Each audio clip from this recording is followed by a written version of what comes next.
बघा आता आपण असं लिहू शकतो in a triangle P Q R.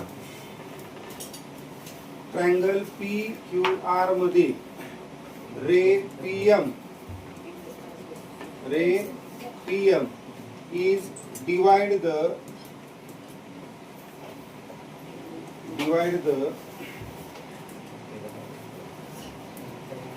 Angle. कोणता अँगल डिवाइड केलाय त्यानं? Q P R. कोणता अँगल डिवाइड केलाय? Q P R. म्हणजे त्यानं काय केले? रे पी एम न त्या कोनाचे दोन भाग केलेले आहेत. या ठिकाणी तुम्ही कोन दुभाजकाचं प्रमेय आहे म्हणल्यावर काय वापरणार? कोन दुभाजकाचं प्रमेय. आता प्रमेय वेगळं आणि व्यत्यास वेगळा. प्रमेय काय असतं तर त्रिकोणाच्या कुठल्याही एका कोनाचा दुभाजक हा काय करत असतो? त्याच्या समोरच्या दोन बाजूंचं दोन भागामध्ये विभागत असतो. परंतु त्या दोन भागांचं गुणोत्तर हे उरलेल्या दोन बाजूंचं जे गुणोत्तर आहे त्याच्या गुणोत्तरा इतकं असतं. पण कधी जर तो कोन दुभाजक असेल तर, आणि जर गुणोत्तर सारखा असेल तर तो दुभाजक असणार. दुभाजक असेल तर प्रमाणात विभागणार, आणि प्रमाणात विभागत असेल तर दुभागणार. मग इथं वापरायचं आपल्याला कॉन्व्हर्स थेरम. काय वापरायचं आहे? Converse theorem. कोन दुभाजकाच्या प्रमेयाचं व्यत्यास. इथं लिहायचं आपण कोन दुभाजकाच्या प्रमेयाच्या व्यत्यासानुसार. म्हणजे काय? By converse theorem of angle bisector. आता काय लिहिता येईल बघा, नीट लक्ष द्या रे. या पॉइंट पी पासून आपण एक रे घेतलाय. इथं आर बिंदू आहे, इथं क्यू बिंदू आहे, बरोबर. या पी पासून हा रे जो आहे पीएम रे आपण घेतलेला आहे. तर आपण काय करू? याला एक नंबर मानू. काय म्हणता येईल आपल्याला? एक नंबर. याला काय म्हणता येईल? दोन नंबर. या एकच्या शेजारचा जो आहे तो काय आहे? 3 नंबर आहे. आणि या दोनच्या शेजारचा जो आहे तो काय? 4 नंबर. म्हणजे तुमच्या लक्षात येईल 1/2 आणि 1/2 आणि 3/4. मग इथं 1/2 घ्यावं लागेल आणि 3/4 घ्यावं लागेल. मग आता इथं काय करावं लागेल? पी क्यू आणि पी आर बरोबर काय घ्यायचे? क्यूएम आणि एम आर. काय घ्यायचे? क्यूएम आणि एम आर. तिथं वाटलं तर 1 आणि 2 3 4 असं लिहून ठेवा पेन्सिलनं. कळलं का तुम्हाला? नाही ही आकृती हा एक भाग 2 3 4.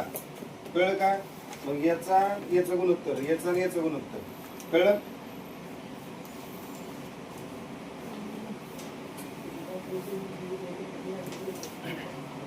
काय लिहिता येईल?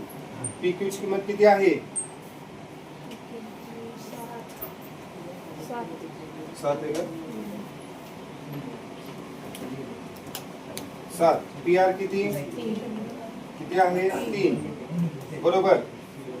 3.5 भागिले 1.5 बरोबर. 3.5 आणि 1.5. पुढं बघा काय करता येईल?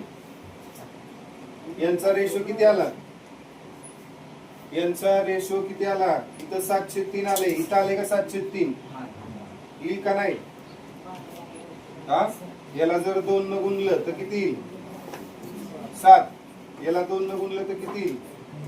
3. मग रेशो काय येतोय? सारखाच येतोय ना. हे पण 7/3 आहे आणि हे बी काय 7/3. म्हणजे हा भागाकार आणि हा भागाकार काय येतोय? सारखा येतोय. याचा अर्थ तुम्ही काय लावणार? तर रे पीएम आहे तो काय आहे? बायसेक्टर आहे. कुणाचा? अँगल क्यूपीआर चा. कुणाचा? अँगल क्यूपीआर चा. मग इथं काय लिहू शकतो आपण? In triangle P Q R ray PM is divide the angle QPR. बोलू नका बघतात. रे पीएम काय करतोय? QPR ला दुभागत आहे, बरोबर. परंतु समान भागात दुभागतोय का नाही आपल्याला ठरवायचे. त्यासाठी आपण काय लिहू शकतो? By converse theorem of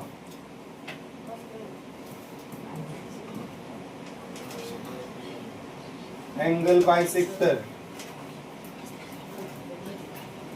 cone दुभाजकाच्या प्रमेयाच्या व्याख्यासानुसार आपण त्यांचा भागाकार घेणार. कुणाचा भागाकार घ्यायचा आहे बघा. डायग्राम बघा. हा पी आर ए आणि हा काय आहे पी क्यू. याला काय मानलं मी 1, याला काय मानलं 2, याला काय मानलं 3, याला काय मानलं 4. मग 1/2, 1/2 आणि 3/4. मग कोण येणार इथं सांगा. पी आर कोण येणार. पी आर भागिले कोण येणार पी क्यू. बरोबर काय येईल. आता पी आर घेतलं की नाही मग याच्या समोरचा हा घ्यायचा आहे म्हणजे काय येणार आर एम आणि दुसरा 2च्या समोरचा कोण येणार एम क्यू. हे लक्षात ठेवा. पी आर भागिले पी क्यू बरोबर आर एम भागिले एम क्यू. प्रत्येक वेळेला सेमच रिलेशन राहणार नाही नावं जरी ती असली तरी. कारण पोझिशन आपण कुठल्या चेंज करतोय क्यू आणि आर ची पोझिशन चेंज करतोय त्यानुसार हा रेशो त्या पद्धतीने बदलेल. 1च्या समोर 3 घ्यायचा 2च्या समोर 4 घ्यायचा. तर यांचा भागाकार काय येऊ शकतो सारखा. जर सारखा आला तर कोण दुभाजक आहे. सारखा नाही आला तर कोण दुभाजक नाही. आता बघा पी आर भागिले काय लिहिलं इथं पी आर भागिले पी क्यू बरोबर काय आर एम भागिले एम क्यू. आता पी आर ची किंमत किती बाळांनो 7. किती आहे 7 आणि इकडं पी क्यू ची किंमत किती आहे 10. आर एम ची किंमत किती 6 आणि 8. इथं आहे 6 इथं आहे 8. आता नीट लक्ष द्या. 7 न 10 ला इथं काय भाग जात नाही. वाटलं तर तसंच ठेवा नाहीतर याला 0.7 लिहू शकतो आपण बरोबर. आता इथं बे त्रिक 6 आणि बे चोक 8. बे त्रिक 6 बे चोक 8 किती आलं 304. 304 म्हणजे किती 0.75 बरोबर 0.75. मग हे इक्वल आलं का नॉट इक्वल. मग हे जर इक्वल नसेल तर याचा अर्थ काय लावणार की हा रेशो पण समान नाही. हा रेशो आहे तो रेशो समान आहे का नाही. म्हणजे पी आर आणि पी क्यू हे समान नाही. आर एम आणि एम क्यू हे समान आहे का नाही. मग हे जर समान नसेल तर तुम्ही काय लिहू शकता therefore ray P M is not a angle bisector of कोणाचा अँगल QPR. म्हणजे किरण PM हा कोन QPR चा दुभाजक नाही. कळलं. आता ही पद्धत सुद्धा तुम्ही वापरू शकता किंवा यासाठी तुम्हाला मी आणखी एक पद्धत सांगतो नीट लक्ष द्या. काय करू शकतो आपण बघा. समजा हे एक्झाम्पल तुम्हाला सोडवायचे तर तुम्ही असंही लिहू शकता इन ट्रायंगल PQR. लक्ष द्या रे बोलू नका. In triangle PQR. आता हा PQ जो PR जो आहे तो 1 नंबर घ्या. हा काय असणार 2 नंबर. मग काय करू शकतो आपण PR भागिले PQ. PR भागिले PQ काय PR ची किंमत किती 10. PQ ची किंमत किती 9. आता 10 ला 9 न काय भाग जात नाही बरोबर किंवा 9 न काय 10 ला भाग जात नाही. मग हे पहिला रेशो घेतला आपण आलं लक्षात. त्याच्यानंतर दुसरं आता PR भागिले PQ घेतला का नाही. मग PR च्या पुढचा कोण आहे RM आहे म्हणजे हा 3 झाला आणि या PQ च्या समोर कोण आहे MQ हा काय झाला 4. मग तुम्ही काय काढू शकता RM भागिले MQ. जर तुम्ही काढलं RM भागिले MQ तर बरोबर काय येते बाळांनो किती किंमत आहे. RM ची किंमत किती आहे 4 आणि MQ किती 3.6. मग हा आला 4 हा किती आला 3.6. आता व्यवस्थित लक्षात घ्या इथं किती आहे 4 आणि इथं किती आहे 3.6. आपण काय केलं हा पॉइंट एक घर इकडे घेतला तर हा बी इकडे एक घर जाईल म्हणजे किती आलं 40/36 आलं. किती आलं 40/36. आता लक्षात घ्या 4 10 40 आणि 4 9 36. मग हे समीकरण 2 पहा.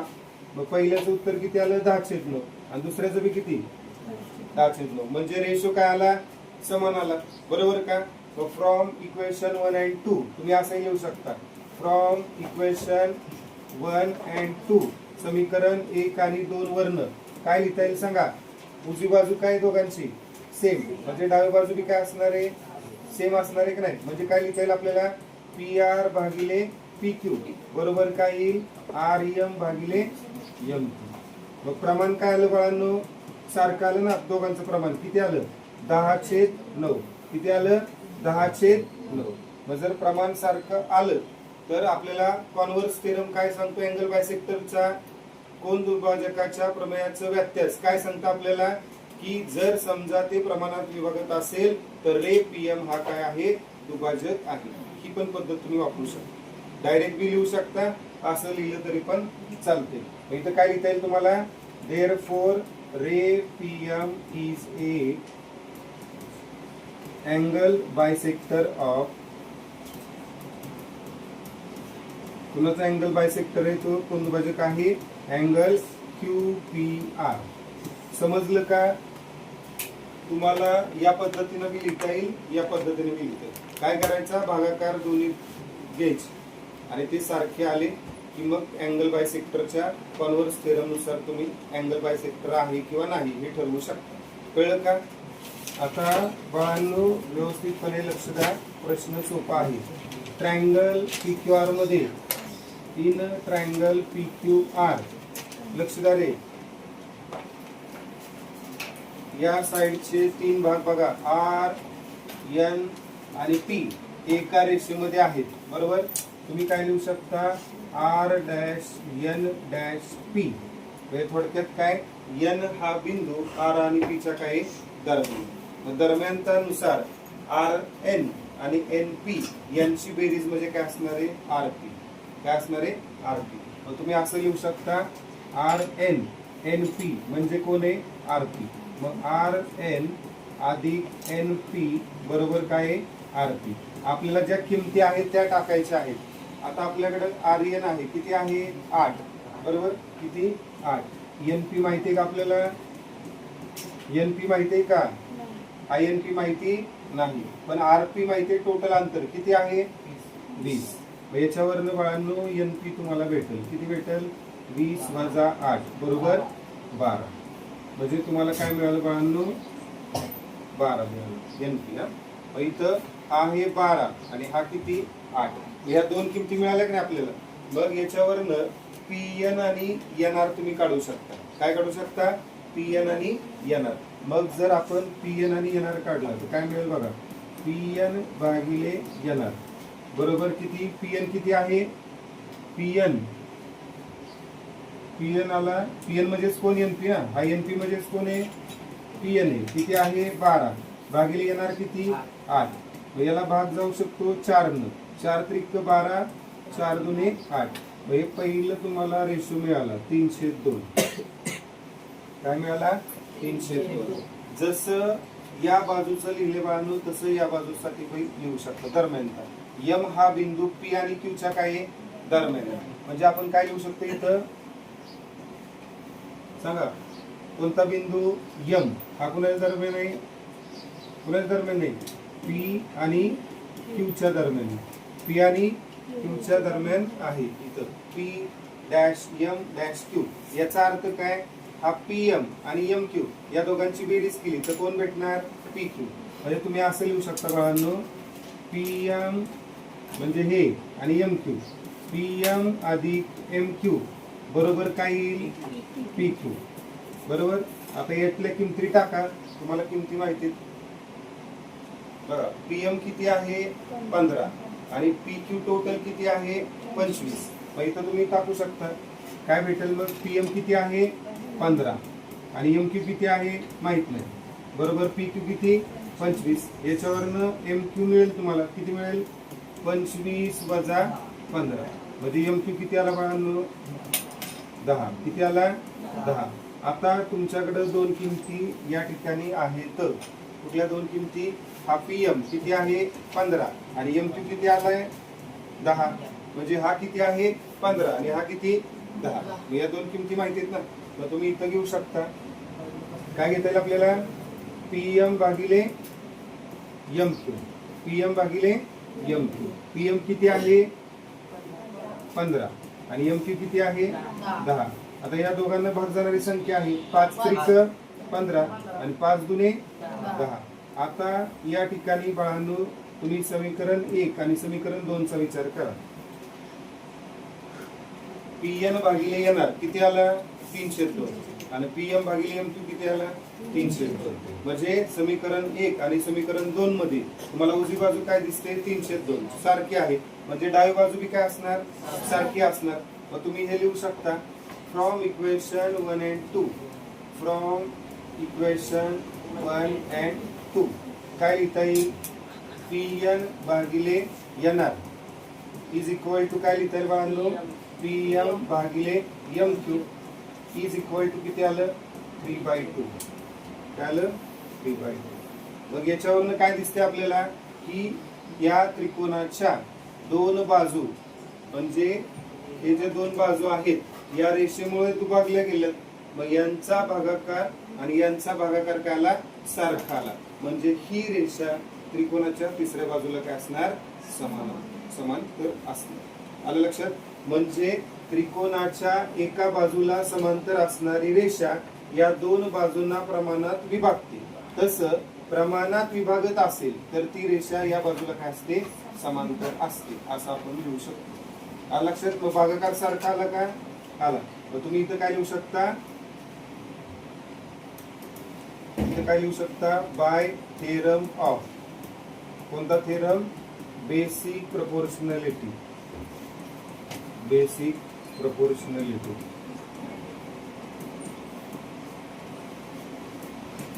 In a triangle PQR. इथे काय लिहिता येईल तुम्हाला PN divided by NR is equal to PM divided by M. Therefore कोणती लाईन आहे आडवी लाईन काय आहे आडवी लाईन NM आहे ना. कोणती आहे NM line NM is parallel to side. कुठल्या साइडला खालची साइड कोणती आहे इथं आर्क साइड आर्कला काही पॅरलल आहे. या ठिकाणी चौकोन ABCD हा काय आहे समलंब चौकोन. त्याला काय म्हणतो आपण समलंब चौकोनाला काय म्हणतो आपण ट्रॅपेझाईन. काय म्हणतो आपण ट्रॅपेझाईन बरोबर. मग त्या ठिकाणी ही जी बाजू आहे ही बाजू आणि ही बाजू या दोन बाजू परस्परांना काय आहेत समांतर आणि ही बाजू आणि ही बाजू समांतर आहे का नाही. या दोन बाजू परस्परांना समांतर आहेत बरोबर. परंतु आणखी तुम्हाला काही माहिती दिली बघा. बाजू AB बाजू PQ आणि बाजू DC ही काय आहे समांतर. म्हणजे ही झाली बाजू AB ही बाजू झाली PQ आणि ही बाजू काय DC. या तिन्ही बाजू एकमेकांना काय आहेत समांतर. याचा अर्थ या तीन रेषा काय झाल्या परस्परांना समांतर आणि ही बाजू त्यांची काय झाली छेदिका. मग आता मला सांगा तीन समांतर रेषांच्या आंतरछेदनाच्या गुणधर्मानुसार तुम्हाला काय लिहिता येईल. आता इथं कोण दुभाजक आहे का त्रिकोण आहे का इथं नाही. मग प्रमाणाचा मूलभूत प्रमेयाचा विषय आहे का नाही. कोण दुभाजकाचा विषय आहे का नाही. म्हणजे ते दोन्ही गुणधर्म वापरणार नाही. मग रेषा तीन समांतर जर असतील तर कोणता गुणधर्म वापरणार तीन समांतर रेषांच्या आंतरछेदनाच्या गुणधर्मानुसार. आलं लक्षात. काय लिहिता येईल सांगा. हा एक भाग झाला AP 1 नंबर, हा PD 2 नंबर, BQ 3 नंबर आणि QC 4. मग 1/2 भागिले 3/4 असं लिहू शकतो. पण डायरेक्ट लिहायचं नाही. आपल्याला काय दिसते लक्ष द्या बाळांनो लक्ष द्या. चौकोन ABCD हा काय आहे समलंब चौकोन. काय आहे समलंब चौकोन बरोबर. त्याच्यानंतर आपल्याला आणखी काय दिले रेख AB सेगमेंट AB रेख PQ म्हणजे सेगमेंट PQ आणि रेख DC या तिन्ही पण बाजू काय एकमेकांना समांतर. मग तीन रेषा परस्परांना समांतर आहेत. व तसेच काय लिहिता येईल आणखी तर AD बाजू कोणती AD बाजू म्हणजे रेख AD व रेख कोणती रेषाखंड बघा पलीकडं BC ही त्यांची छेदिका असून काय आहे त्यांच्या छेदिका आहेत. काय छेदिका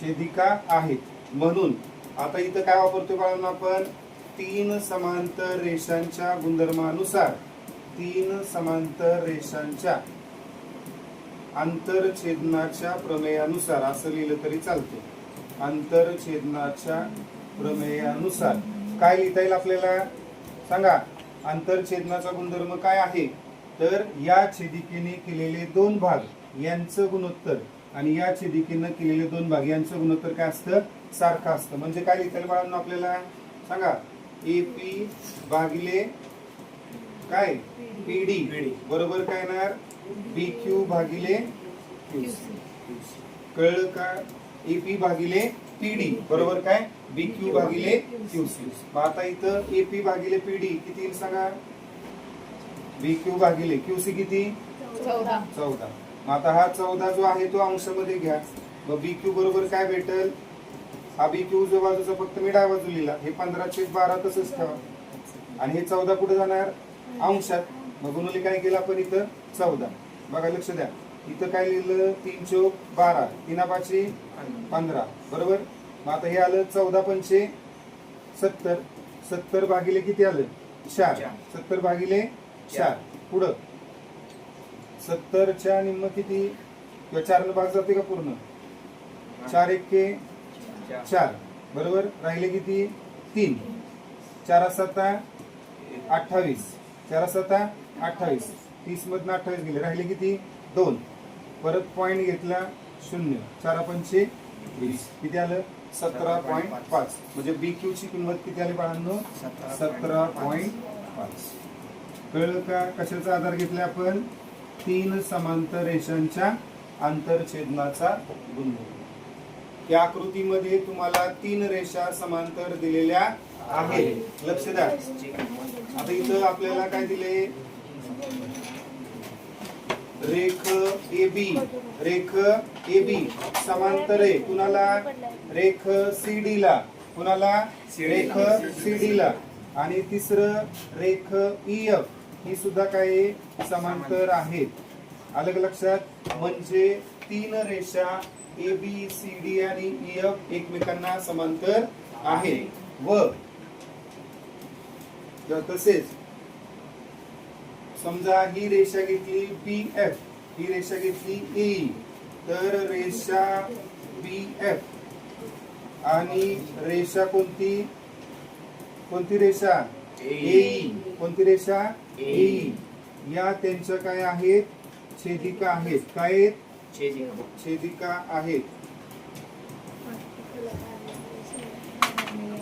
काय आहेत छेदिका प्रेमिका नाहीत छेदिका आहेत BF आणि AE या तीन रेषांच्या काय आहेत छेदिका कळलं का बर मग आता या ठिकाणी बाळांनो काय वापरता येईल तीन समांतर रेषांच्या गुणधर्मानुसार काय लिहिता येईल तीन समांतर रेषांच्या गुणधर्मानुसार सांगा तीन समांतर रेषांचा गुणधर्म काय आहे हा तीन रेषा बघा 1 2 3 आणि 4 कोणते दोन भाग घेणार आहे आता असं घेणार का भाग उभे भाग केले ते आपण पण आता रेषा त्यावेळेला कशा होत्या आडव्या होत्या आणि अशा छेदिका होत्या आता डायग्राम काय झाली आडवी झाली मग अशा वेळेला याला 1 2 3 4 मानणार का हा तसं मानता येणार नाही बघा लक्ष द्या या तीन रेषा आहेत आणि ही एक छेदिका आहे मग हा आणि हा एक भाग झाला कळलं का म्हणजे हा एक भाग हा दुसरा भाग कळलं का आणि या छेदिकेनं परत दोन भाग केलं हा आणि हा म्हणल्यानंतर याला एक म्हणता येईल आणि याला काय म्हणता येईल दोन इथं काय लिहिता येईल आपल्याला दोन आता हा एक आहे दोन आहे मग एकच्या समोर कोण येणार इथं तीन कोण येणार 3 आणि हा 4 कळलं का मग हे चुकणार नाही याची काळजी घ्यायची कळलं का भाग कुठले झालेले तर ह्या दोघांचे भाग झालेले इकडे कळलं का आणि इथं हा हे दोन भाग झाले हे समजून घेण्याचा प्रयत्न करा बरोबर मग काय लिहिता येईल बघा BD भागिले काय आहे DF आणि AC भागिले काय आहे C सांगा BD भागिले काय DF बरोबर काय AC भागिले C आपल्याकडं किमती आहेत त्या किमती टाका. बीडी किती आहे? बीडी दिलाय का? 8 आणि डीएफ किती? 4. 8 भागिले काय येणार? 4. बरोबर. एसी किती दिलाय? 12 आणि सी माहितीये का? सी आपल्याला दिलेला आहे एक्स, म्हणजे एक्स आपल्याला काढायचा आहे. हा एक्स कुठे? डाव्या बाजूला का उजव्या? उजव्या बाजूला. अंशात आहे का छेदात? छेदात. मग आपण डाव्या बाजूला त्याला अंशामध्ये आणू शकतो. काय लिहिलं सांगा? एक्स बरोबर हा 4 इकडे घ्या. 12 गुणुले 4 भागिले काय येणार? 8. 12 चोक 48 भागिले किती? 8. 8 एके 8. 8 सक 48. म्हणजे एक्स ची किंमत किती आली बाळांनो? 6. किती आली? 6. मग ही जी किंमत आहे ती किती मिळाली आपल्याला? 6 मिळाली. किती मिळाली? 6. बरं, फक्त एक्स नाही काढायचं आपल्याला. आपल्याला ए पासून ई चं अंतर काढायचे. तर ए काढण्यासाठी हे अंतर एसी 12 आहे आणि सी किती मिळाले? 6. मग 12 अधिक 6 किती येणार आहे? 18. पण हे डायरेक्ट म्हणायचं नाही 18. इथं आपल्याला दरम्यान सांगायचे. काय लिहिता येईल? A dash C dash E, म्हणजे सी हा बिंदू ए आणि ई च्या काय आहे? दरम्यान आहे. मग याच्यावरून काय लिहितो आपण? ए हे अंतर, ए हे अंतर काय असणार आहे? एसी अधिक सी. काय असणार आहे? एसी अधिक सी. मग एसी किती आहे? 12. सी किती आहे? 6. मग 12 अधिक 6 किती आलं? 18. मग ई किती आलं बाळांनो? 18. आलं लक्षात?